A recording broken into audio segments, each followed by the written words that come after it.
தற்போது கிடைத்திருக்கும் செய்தியாக கரூரில் நடைபெற்று வரும் மக்கள் நல கூட்டணியின் தேர்தல் பரப்புரையில் வைகோ பேசி வருகிறார். அதன் நேரடி காட்சிகள். செயலாளர் தம்பி பழனிவேல், அன்பு சகோதரர் வைரம் கருணாநிதி, தம்பி ஆசை சிவா, தம்பி கலையரசன் உள்ளிட்ட ஒன்றிய செயலாளர்கள், நகர செயலாளர்கள், செயற்குழு பொதுக்குழு உறுப்பினர்கள் உள்ளிட்ட என் அன்புமிக்க சகாக்களே, பெரும் திரளாக இந்த கூட்டத்திலே பங்கேற்றிருக்கின்ற மக்கள் நல கூட்டணியில் அங்கம் வகிக்கும் கட்சிகளின் வீறு கொண்ட தோழர்களே, நடுநிலையாளர்களே, இந்த வெயிலில் தொடக்கத்திலே இருந்து வாட்டுகிற வெயிலில் அமர்ந்திருக்கின்ற எனது அன்பிற்குரிய பத்திரிகையாளர்களே, மதிப்புக்குரிய தொலைக்காட்சி ஊடகங்களின் நண்பர்களே, வணக்கம். நெருப்பு வெயிலில் கூட்டம் நடக்கிறது. மறுமலர்ச்சி திராவிட முன்னேற்றக் கழகம் நெருப்பில் தான் பிறந்தது. அதுவும் இந்த கரூர் மாவட்ட எல்கைக்குள்ளே.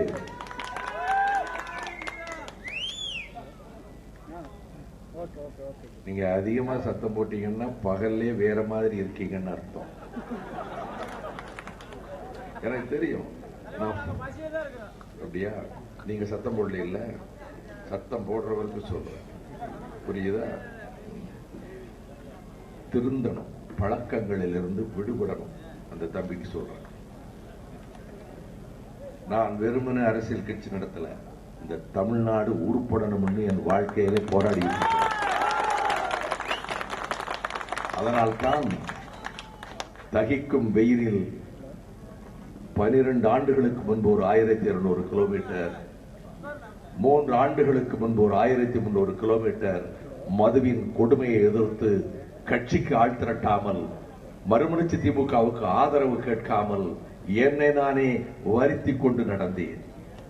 பல வேளைகளில் நிழல் கிடைக்காமல் மத்தியானம் 1 மணி 2 மணிக்கு கடுமையான வெயிலில் ஒவ்வொரு ஊரிலும் ஒரு பெருக்கில் பேசிக்கொண்டே வந்ததால் களைப்புற்று அந்த வெயிலில் சாலை ஓரத்தில் இருக்கிற அந்த பாலத்தின் மீது படுத்து கிடந்திருக்கிறேன். தொலைக்காட்சிகளில் கூட சில பேர் நல்லெண்ணத்தோடு காட்டியிருக்கிறார்கள்.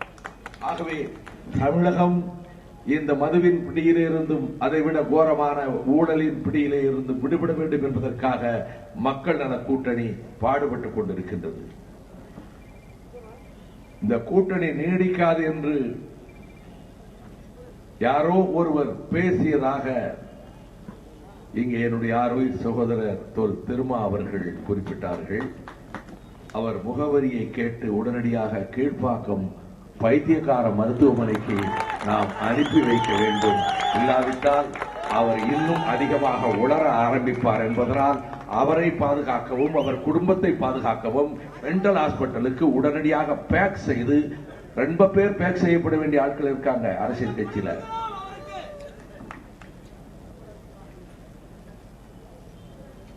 இந்த கட்டத்துக்கு பிறகும் இந்த கூட்டணி நீடிக்காது என்று சொல்லுகிறவனுடைய மனோநிலை பாதிக்கப்பட்டிருப்பதாக நான் கருதுவதில் என்ன தவறு?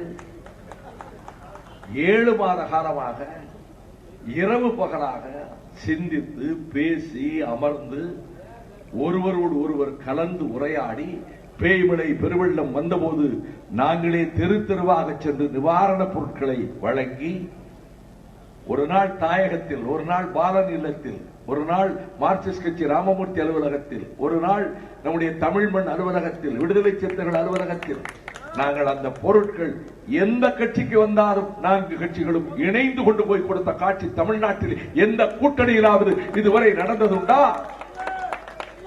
துப்புரவு பணியிலே ஈடுபட வேண்டும் என்று சேற்றிலும் சகதியிலும் மத கழிவுகளிலும் அப்புறப்படுத்த முடியாத குப்பைகளிலும் அந்த மக்கள் சிக்கி தவித்த வேளையிலே நாங்கள் 4 கட்சிகளினுடைய தலைவர்களும் தோழர்களும் அங்கே சென்று அந்த கழிவுகளை கைகளால் அகற்றினோம். அசுத்தங்களை கண்டு முகஞ்சுளித்து அப்படியே துள்ளி ஓடக்கூடிய பக்குவத்தில் நான் ஒரு காலத்தில் வளர்ந்தவன். ஆனால் என் கைகளால் மலக்கழிவுகளை அள்ளி இருக்கிறேன். என்னுடைய சகோதரர் திருமாவளவன் காலை தொடங்கி மாலை வரையில் அந்த மண்வெட்டியை வைத்துக் கொண்டு அவர் நிலத்திலே போராடுகிற ஒரு உழவனை போல போராடி அந்த காரியத்தை செய்தார். இப்படி மக்களினுடைய நலனுக்காக பாடுபடக்கூடிய நாங்கள் நகமும் சதையுமாக கண்ணும் இமையுமாக நாங்கள் சும்மா இருக்கிறியா? அவசியம் பேசணும்னா பின்னாடி போய் பேசு. இதெல்லாம் படிக்கணும். நான் தொண்டை தண்ணியை கொடுத்துக்கிட்டு இருக்கிறேன், நீ அங்கிருந்து சத்தம் போட்டு பேசுற. இதெல்லாம் படிக்கணும் தம்பி.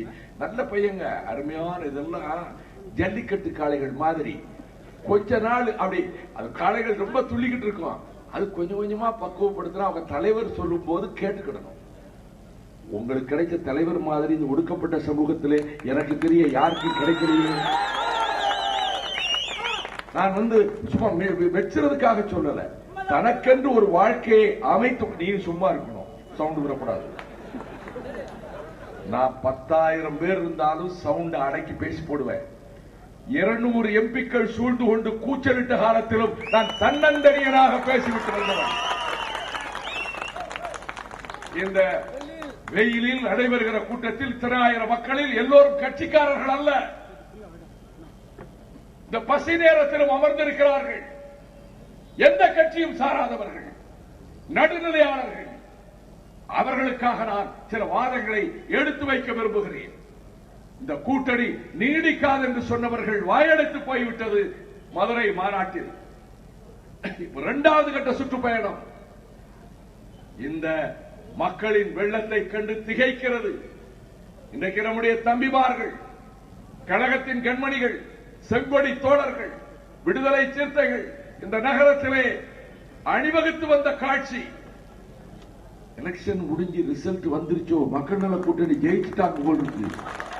அப்படிப்பட்ட எண்ணத்தை ஏற்படுத்துகிற அளவுக்கு மக்களின் கவனம் நம் மீது திரும்பி இருக்கிறது. நான் 22 வருடங்களாக இந்த கரூருக்கு வருகிறேன். இல்லை, 35 வருடங்களாக வருகிறேன். திராவிட முன்னேற்ற கழகத்தில் ஒரு 13 ஆண்டு காலம் திரும்ப திரும்ப வந்திருக்கிறேன். கடந்த 22 ஆண்டுகளாக வருகிறேன்.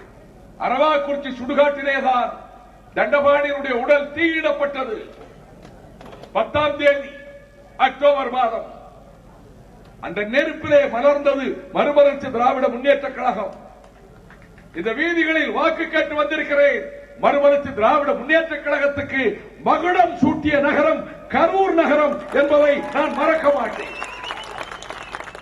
எங்களை தலை நிமிர வைத்த நகரம் இந்த வஞ்சி பூதூராம் கரூர் நகரம் என்பதை நான் மறந்துவிட மாட்டேன்.